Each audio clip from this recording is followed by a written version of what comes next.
Le local ou Daphné, il y a plusieurs.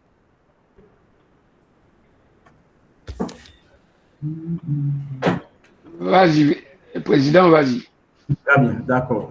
Donc, merci d'être là et à cette soutenance de mémoire organisée par l'IUS dans l'objectif, dans le cadre d'exigences, ou bien exigences conduisant à l'obtention, si vous voulez, du grade de licence. Nous sommes réunis autour de Madame c'est Marie-Michel Daphné Guillaume, hein, qui va défendre son mémoire intitulé Analyse des impacts de la gestion des ressources humaines sur la performance du personnel des banques, cas de la Unibank, succursale de Jacmel, réalisé sous la direction de M. Jean-Louis. Alors, nous avons comme membre jury et Dr. Fred Selimen, le rapporteur, lecteur critique, et M. Jean-Louis, directeur de mémoire, et moi-même, Garo, président de cette séance. En guise de rappel, alors, la soutenance constitue, si vous voulez, une étape essentielle de la formation universitaire. Elle permet à la candidate de présenter les résultats de sa recherche et de démontrer sa capacité à analyser la problématique scientifique, à justifier, si vous voulez, sa démarche méthodologique et à défendre aussi ses conclusions devant nous comme jury. Alors, Madame Marie-Michel et les autres, les autres personnes qui nous regardent, je vous rappelle que les observations et les questions qui seront formulées dans cette séance s'inscrivent dans une démarche académique. Et elle vise à apprécier la qualité scientifique du travail et de permettre à la candidate de mettre en évidence sa maîtrise du sujet. Et donc, c'est ça, les observations et les questions qui seront formulées. Sans plus tarder, nous accordons la parole à Madame Marie-Michel Daphné Guillaume. Et je vous invite à présenter votre travail et je vous passe la parole.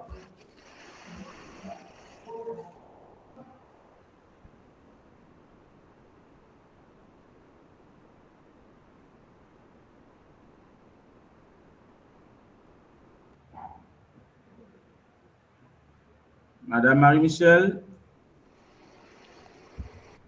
ouvrez votre micro, s'il vous plaît.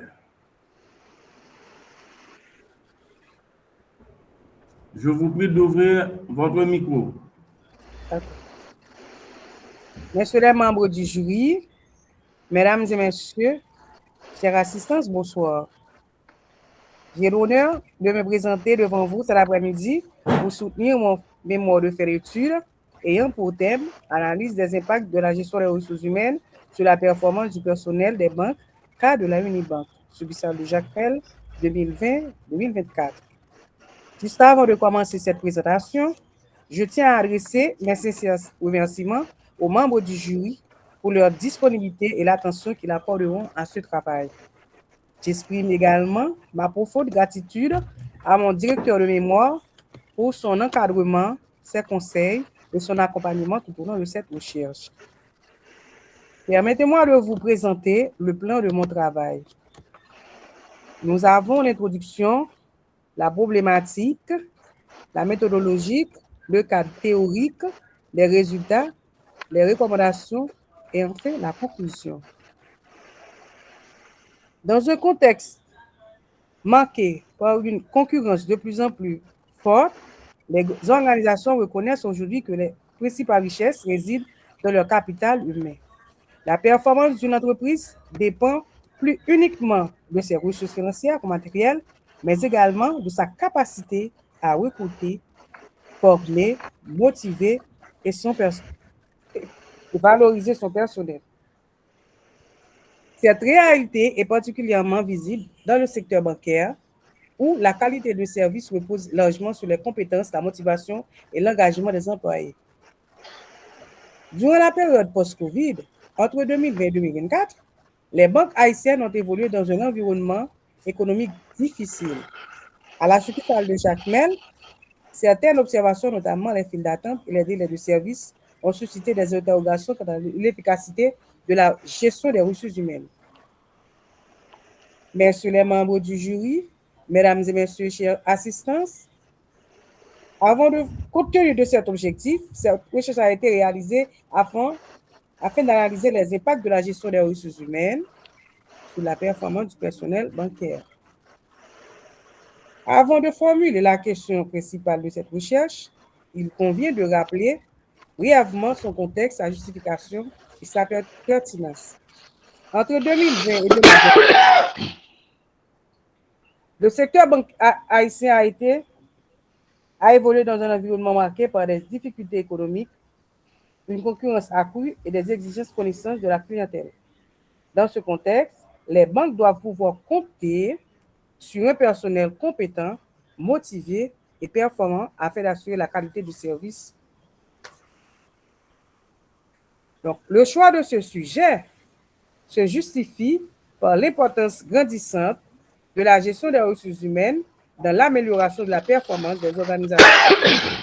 La motivation à réaliser ce travail de recherche réside dans la volonté de mieux comprendre dans quelle mesure la pratique de gestion des ressources humaines, notamment la formation continue et les mécanismes de motivation influencent la performance du personnel bancaire. Cette étude présente également une triple pertinence à la fois scientifique, sociale et pratique. Donc, sur le plan pratique et sur le plan spécifique, elle contribue à enrichir les connaissances sur la gestion des ressources humaines dans le secteur bancaire haïtien. Sur le plan social, elle peut aider les responsables de la banque à améliorer leurs pratiques de gestion afin de renforcer la motivation des employés, la qualité du service et satisfaction de la clientèle. Sur le plan pratique, elle propose des recommandations susceptibles d'améliorer les pratiques de gestion, la performance du personnel et la qualité des services offerts à la clientèle. À partir de ce contexte, la question principale de cette recherche est la suivante. En quoi la gestion des ressources humaines influence-t-elle la performance du personnel dans les institutions bancaires? Pour mieux cerner le sujet, deux interrogations spécifiques ont été formulées. Dans quelle mesure la formation continue améliore-t-elle la performance individuelle et collective du personnel bancaire? Et en quoi les systèmes de motivation financière ou non financière influencent-ils l'engagement et la productivité des employés? Pour mieux orienter cette question, nous avons comme objectif général de cette recherche d'analyser les impacts de la gestion des ressources humaines sur la performance du personnel de la Unibank succursale de Jacmel. De manière spécifique, cette étude vise à analyser l'influence de la formation continue sur la formation des employés, évaluer l'effet des mécanismes de motivation sur leur engagement et sur leur productivité. Pour orienter le travail, nous avons formulé deux hypothèses. La première hypothèse stipule que la formation continue influence positivement la performance individuelle et collective du personnel bancaire. La seconde hypothèse affirme que les systèmes de motivation financière ou non financière renforcent l'engagement et la productivité du personnel. Compte tenu des limites temporelles qui me sont imposées, permettez-moi de vous présenter deux auteurs parmi les auteurs que nous avons dans ce travail.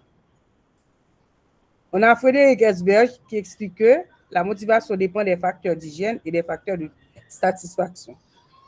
Et enfin, Abraham Maslow montre que la satisfaction progressive des besoins humains favorise l'engagement des employés. Ces différentes théories ont servi de fondement à l'analyse de cette recherche. Pour réaliser cette étude, nous avons adopté une approche méthodologique mixte combinant les méthodes quantitatives et qualitatives. La population étudiée est constituée de l'ensemble des employés de la Unibank, succursale de la Unibank, soit un effectif de 10 employés. Donc, compte tenu de cette faible taille, nous avons réalisé une enquête exhaustive auprès de tout le personnel. Les données ont été recueillies grâce à un questionnaire destiné aux employés et à des entretiens semi-directifs réalisés auprès de certains responsables. Et pourtant, les données qualitatives ont été analysées à l'aide de tableaux de graphiques et de pourcentages, tandis que les données qualitatives ont fait l'objet d'une analyse thématique. Avant de présenter les résultats, il convient de rappeler les critères retenus pour vérifier nos hypothèses. La première hypothèse sera confirmée si au moins 50% plus 1 des employés interrogés affirment que les formations améliorent fortement ou très fortement leur rendement professionnel. La seconde hypothèse sera confirmée si au moins 50% plus 1 des employés déclarent que les systèmes de motivation renforcent leurs engagements du travail. Mesdames et messieurs, permettez-moi de vous présenter les résultats de recherche que nous avons réalisés grâce à l'équipe de la Unibank. Comme vous pouvez le constater sur les figures 7 et 8, 70% des employés expriment que la formation améliore leur performance et 60% considèrent qu'elle exerce une influence forte ou très forte sur leur rendement professionnel. Ces résultats dépassent même le seuil fixé par la vérification de l'hypothèse. La première hypothèse stipule que la formation continue influence positivement la performance individuelle et collective du personnel. Bon, ok. La deuxième hypothèse affirme que les systèmes de motivation renforcent l'engagement et la productivité des employés. Dans les figures 10, 11, 12 et 13, que 70% des employés bénéficient des récompenses financières. Donc, 90% de se déclarent motivés et engagés dans leur travail et 80% reconnaissent que la motivation améliore leur productivité. Malgré la faible proportion de récompenses non financières, ces résultats démontrent que les mécanismes de motivation contribuent au renforcement de l'engagement et de la productivité. Donc, on peut dire que la deuxième hypothèse est également confirmée. Étant donné que mes deux hypothèses sont confirmées, permettez-moi de formuler certaines recommandations. De renforcer les programmes de formation continue, d'améliorer les systèmes de motivation financière et non financière, mettre en place un système d'évaluation des performances plus transparent, améliorer les conditions de travail et pour finir, renforcer la communication interne. En conclusion, cette recherche a permis de démontrer que la gestion des ressources humaines constitue un levier stratégique de performance au sein de la Unibank succursale de Jacmel. Les résultats montrent que la formation, la motivation et les pratiques de gestion contribuent significativement à l'amélioration et à l'engagement de la productivité de la performance du personnel. Les deux hypothèses formulées au début de cette recherche ont été confirmées par les résultats de l'enquête. Bien que cette étude présente certaines limites, elle propose également des recommandations susceptibles d'améliorer les pratiques de gestion des ressources humaines dans cette institution et peut servir de référence pour de futures recherches, bien entendu, sur le secteur bancaire haïtien. Je vous remercie très sincèrement votre attention. Je suis maintenant disposé à écouter vos critiques et même vos questions. Merci, Madame Daphné, et félicitations pour la qualité de votre exposé. Et nous allons passer très rapidement à la deuxième étape qui consiste aux observations, aux questions des membres du jury, mais spécialement le rapporteur. Et sur ce, je passe la parole à Dr. Providence, à Dr. Célimène, je m'excuse, pour présenter et son rapport sur cette présentation. Merci, Monsieur le Président. Bon, j'ai compris ce que Daphné veut nous dire. J'ai compris. Elle s'est exprimée de façon relativement claire. J'ai compris ce qu'elle veut faire. Seulement, j'ai un problème avec le document. Visiblement, Daphné n'a pas pris connaissance du document que nous avons distribué depuis le mois d'octobre à l'ensemble des étudiants. Ce document qui dit dans les pages 13, 14, voire 15, qui dit voilà comment on présente un mémoire. Chapitre, section, paragraphe. Alors moi, je pense que Daphné n'a pas ouvert ce document. Mais en dehors du document, il y a un cours qui a été dispensé par le docteur Providence, qui rappelle les grands principes de la présentation de mémoire. Et ce qui est décevant, c'est que nous sommes de la génération où on ne nous donnait rien comme support. Jamais on nous a dit, on vous écrira comment présenter, voilà comment il faut. On faisait un cours, on nous disait comment présenter, et on se débrouillait. Mais à l'IUS, on va un peu plus loin. Non seulement on vous l'explique, non seulement on l'enregistre pour ceux qui pourraient être absents le jour où on a parlé de la méthode de présentation des documents, mais en plus, on vous l'écrit. Il y a un document qui s'appelle document de présentation des mémoires. C'est pourquoi c'est décevant quand on a un document qui comprend des paragraphes 1.2, 2.3, 3.4, 5.6, etc. Alors qu'il n'y a que 3 dimensions qui exigent que l'étudiant maîtrise son sujet. Il y a la notion de chapitre, il y a la notion de section, il y a la notion de paragraphe. Point final. On ne va pas chercher plus loin. Et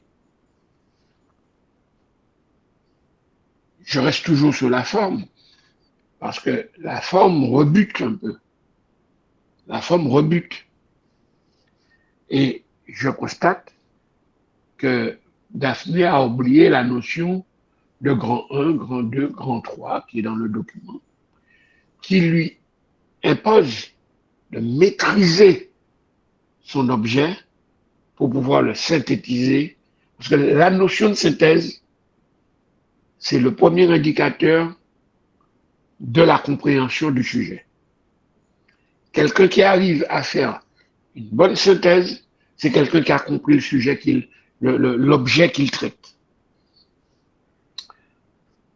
On a chez Daphné au chapitre 1,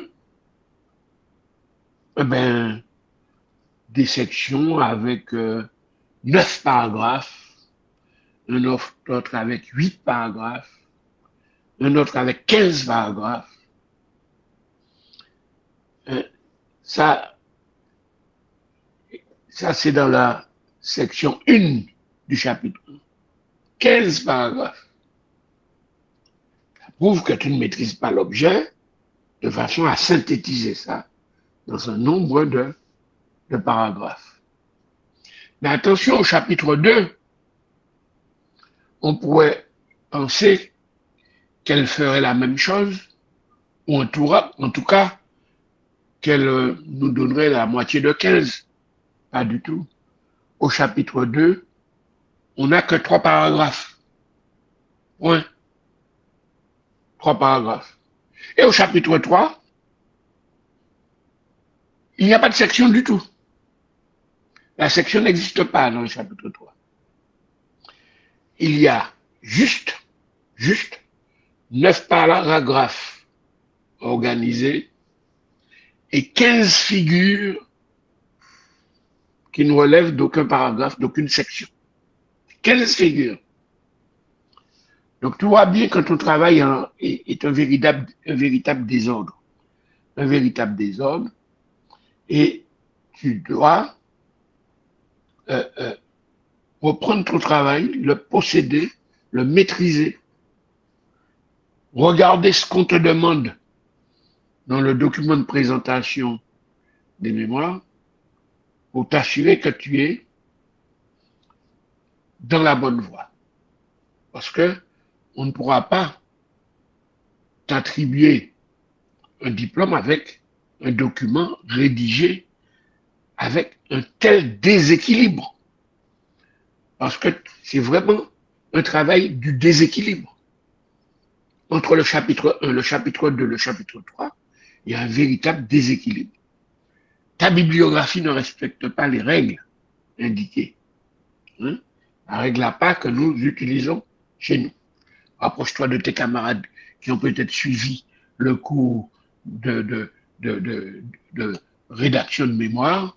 Hein? Il y avait 15 heures de cours là-dessus. 15 heures de cours pour vous présenter, pour vous dire comment présenter un mémoire, je trouve que c'est beaucoup. C'est même trop. Hein? C'est un cours, si les gens sont sérieux, attentifs, c'est un cours qui doit rentrer en 6-7 heures de temps. Allez, 7 heures de cours. En 7 heures, on peut vous expliquer largement comment on présente un mémoire. Mais là, on vous fait 15 heures de cours, plus enregistré. Donc, vous pouvez repasser l'enregistrement autant de fois que vous voulez. Donc, vous êtes des privilégiés. Donc, tout ça pour te dire que nous avons un réel problème de présentation alors que tu as du matériau pour faire un travail correct.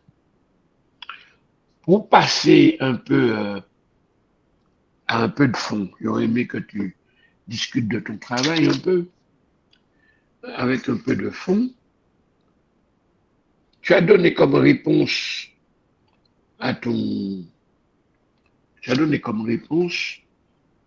trois hypothèses, la formation, la motivation, c'est-à-dire la rémunération, hein, on va dire ça globalement, et donc la motivation et la pratique de gestion, une sorte une gouvernance ou un management adapté, d'accord? Ma question est la suivante. Est-ce que tu penses que ces trois dimensions-là n'existent pas dans d'autres entreprises et dans d'autres secteurs d'activité? La formation, c'est connu de tous. Les gens formés sont plus productifs, sont plus performants, on le sait. Si je suis un analphabète, on me donne à faire un travail d'un certain niveau de licence et que trois titulaires de la licence, on te donne à le faire, mais ça va de soi que la formation acquise, c'est-à-dire ton capital humain, te permet d'être plus performante que moi. Mais ça, c'est pas propre à la banque, ça. C'est pas propre à la banque. C'est propre à toute entreprise et à tout secteur d'activité. Tu dis aussi que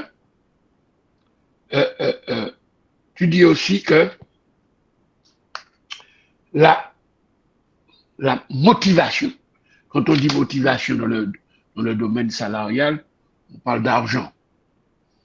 Est-ce que tu penses que dans les autres secteurs ou dans les autres entreprises, est-ce que tu ne penses pas que la motivation par l'intermédiaire d'une amélioration de la rémunération n'améliore pas la performance? Et la troisième variable, je l'appelle hypothèse, variable, pratique de management, pratique de gestion. La pratique de gestion. Est-ce que Dans les autres secteurs, c'est différent. Autrement dit, où est la spécificité dans la performance des salariés, des employés? Où est la performance? Où est la particularité, la spécificité de la performance de la banque par rapport aux autres secteurs? Voilà, Monsieur le Président, pour l'instant, je m'arrête là et en fonction des échanges, on verra si je vous demanderai de nouveau la parole. Voilà, et merci, monsieur le docteur. Michel, vous n'avez rien à dire avant de passer la parole. Non, il faut qu'elle me réponde. Il faut qu'elle me réponde. Il faut qu'elle me réponde. Je ne sais pas qu'elle n'a rien à dire. Il faut qu'elle me réponde. Marie-Michel.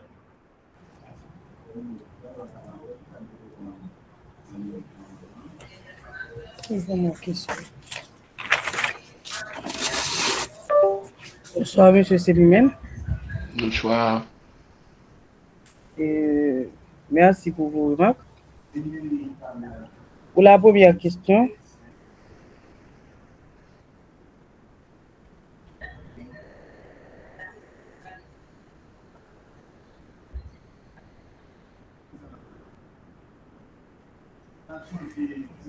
est-ce que les trois dimensions n'existent pas dans d'autres secteurs? Tu as gardé ta caméra ouverte? Oui.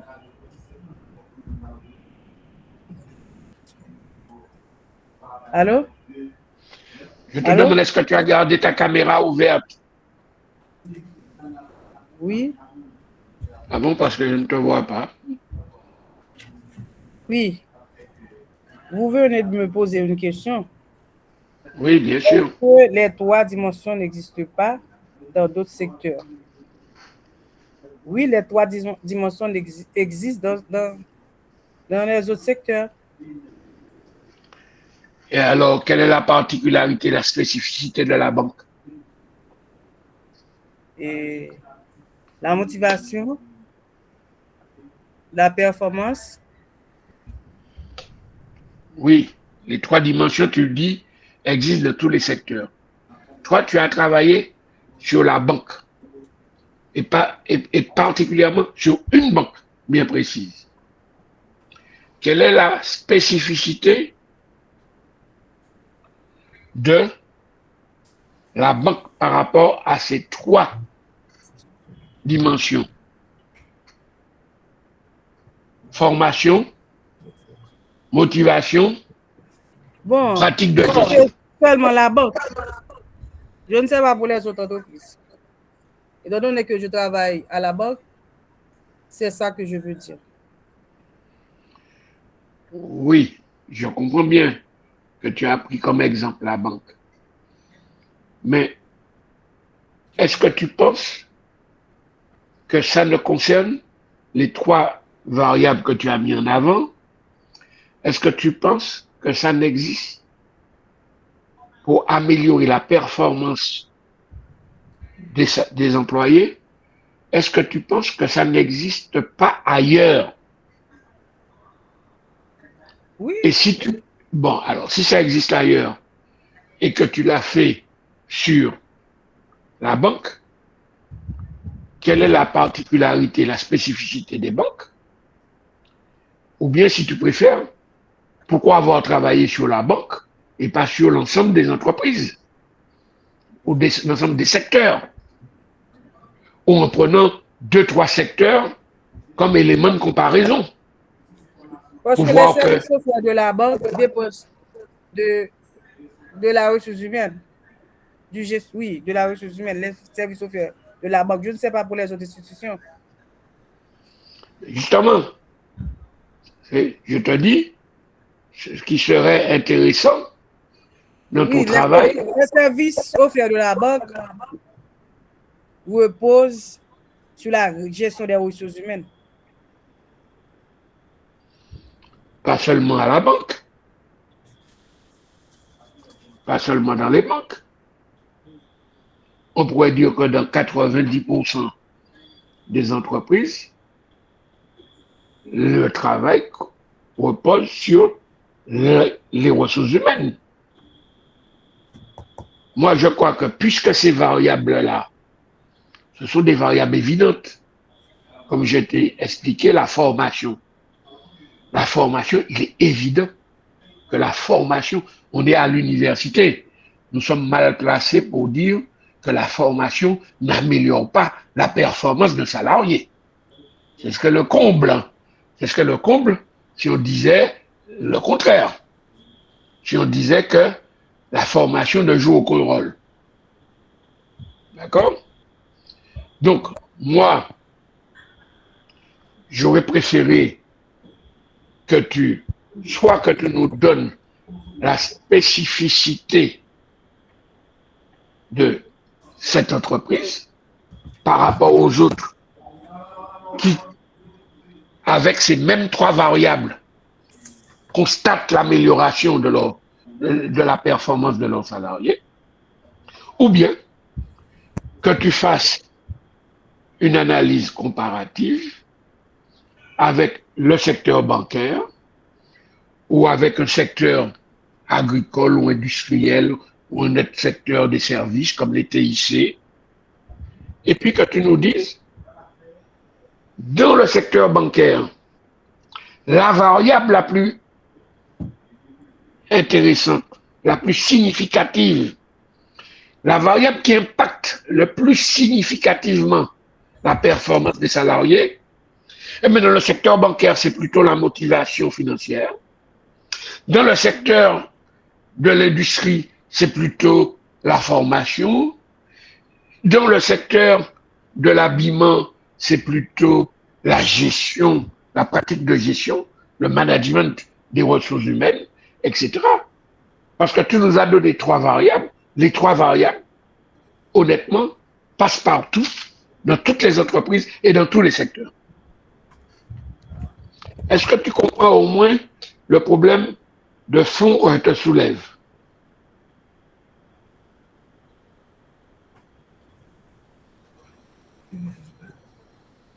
Est-ce que tu comprends le problème que te soulève? C'est-à-dire que les 3 variables, elles sont vraies partout, pas seulement à la Nunibank, partout. Partout. Mais à des degrés divers suivant le secteur ou suivant l'entreprise. Et si tu veux rester dans la banque, toujours si tu ne veux pas aller dans plusieurs secteurs, tu peux prendre une succursale de la Unibank, celle que tu as traitée, plus une autre succursale de la Unibank, la même banque, mais 2 succursales différentes, et mettre en évidence l'impact des 3 variables de façon différenciée entre les 2 succursales. Peut-être que dans la succursale A, c'est la motivation financière qui joue le plus. Et dans la succursale B, c'est la formation qui joue le plus. Même si la formation joue aussi dans l'autre succursale A. Je ne sais pas si tu comprends l'intérêt qu'il y aurait eu à conduire ton sujet de cette manière-là. Je ne sais pas. Moi, Monsieur le Président, j'ai gardé la parole assez longtemps. Si l'étudiante veut répondre ou si son directeur de mémoire ou le président lui-même veut intervenir, je laisse la parole à un autre intervenant. Merci. Merci, Dr. Syllimène. Vous avez une réaction, Marie-Michel, non? Oui? Non? Ok. Maintenant, je passe la parole à M. Louis Jean-Louis, et l'encadreur de Marie-Michel. Merci beaucoup, Monsieur le Président. Je ne sais pas, est-ce que vous m'entendez très bien? Oui. Personnellement, je t'entends très bien, moi. Alors, là, dans un premier temps, féliciter Madame Guillaume pour son courage il a fait preuve de détermination tout au long de... Marie-Michel, prière de fermer votre micro, s'il vous plaît.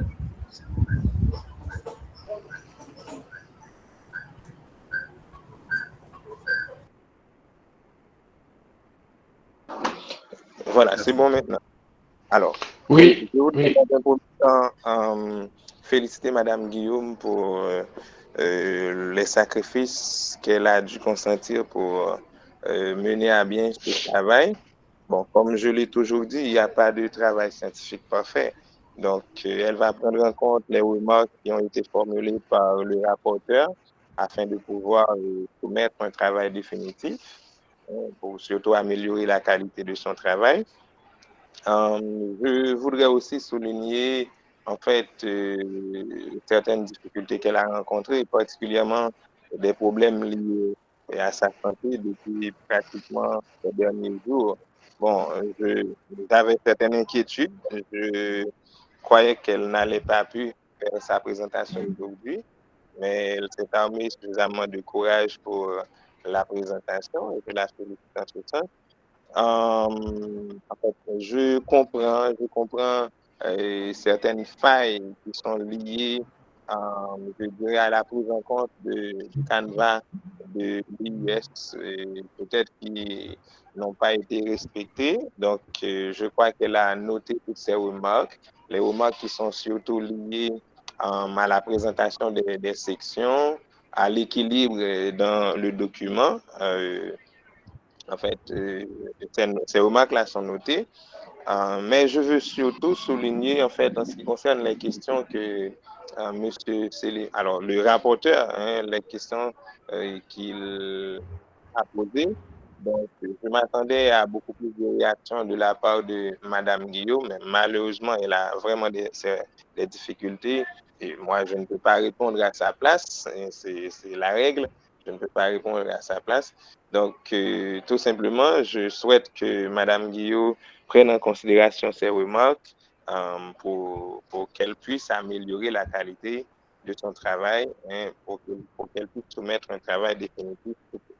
Donc, c'était ça ma réaction. Je vous remercie, Monsieur le Président. D'accord, merci, Monsieur l'encadreur. Et Madame Marie-Michel, j'ai seulement deux petites questions par rapport à mes soucis. Et vous avez choisi d'étudier les impacts de la gestion des ressources humaines sur la performance du personnel à la Unibank. Et succursale de Jacmel. Et pourquoi avoir limité votre recherche à cette seule succursale plutôt qu'à plusieurs banques? En quoi ce choix n'affecte-t-il pas la portée de vos conclusions? Vous m'entendez? La deuxième question, vous avez indiqué avoir adopté une approche méthodologique mixte, c'est ça? Combinant la méthode quantitative et qualitative. Pourtant, dans votre analyse, les données quantitatives sont largement dominantes et les résultats des entretiens sont très peu exploités. Comment expliquez-vous cet écart entre la méthodologie annoncée et celle effectivement mise en œuvre?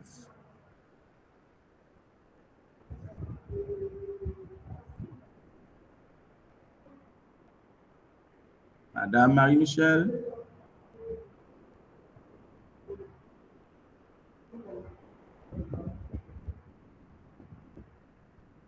Madame Marie-Michel? Allô? Oui. Allô? Oui. Je vous ai posé deux questions.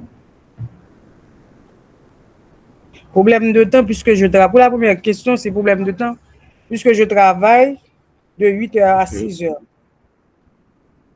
et problème d'accès aux informations dans les autres banques. C'est vraiment difficile. Et la deuxième question? Oui. La deuxième question, c'était, vous oui. avez... Répondez-moi à la deuxième question, s'il vous plaît. Oui, et c'est que vous avez indiqué, ou bien vous avez adopté une approche méthodologique mixte, combinant la méthode quantitative et qualitative. Pourtant, dans votre analyse, les données quantitatives sont largement dominantes et les résultats des entretiens sont très peu exploités. Comment expliquez-vous cet écart entre la méthodologie annoncée et celle effectivement mise en œuvre? Okay.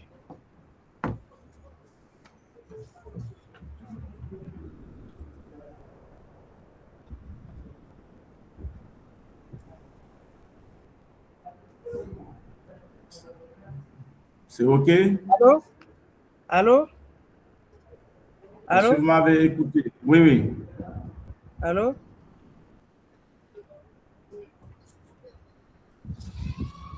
Parce que tout simplement... Allô?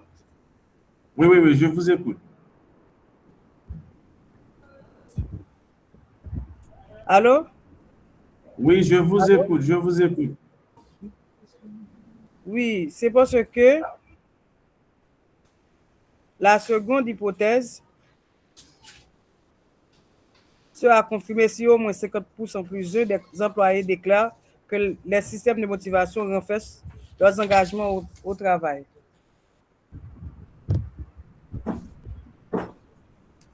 Okay. Monsieur le Président, je ne sais pas, est-ce que je peux réagir?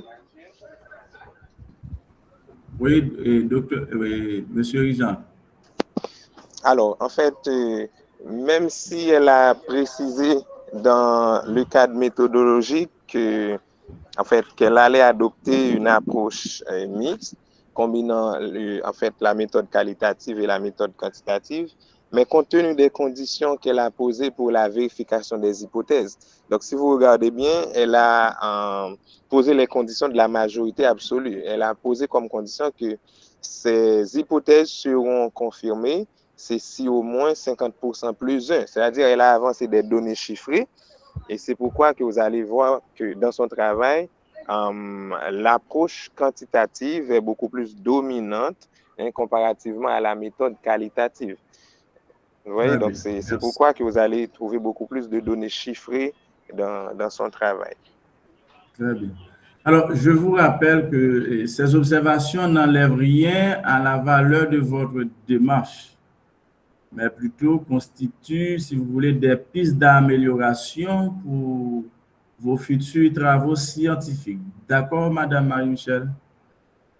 Donc, si le rapporteur n'a rien à ajouter, et si M. Rijan n'a rien à ajouter, ainsi que Marie-Michel, donc je vais fermer la séance.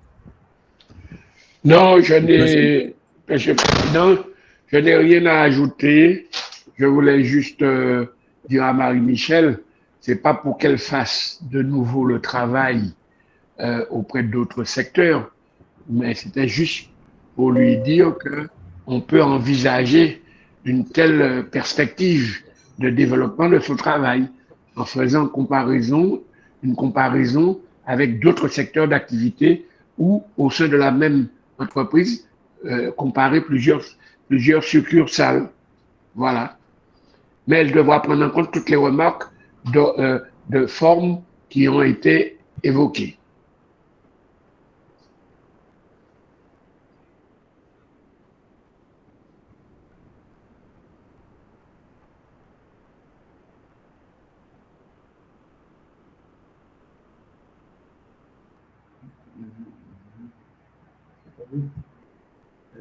OK. Vous n'avez rien à ajouter, M. Rijan?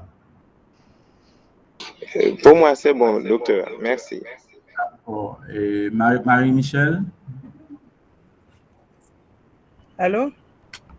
Oui, vous n'avez rien à ajouter?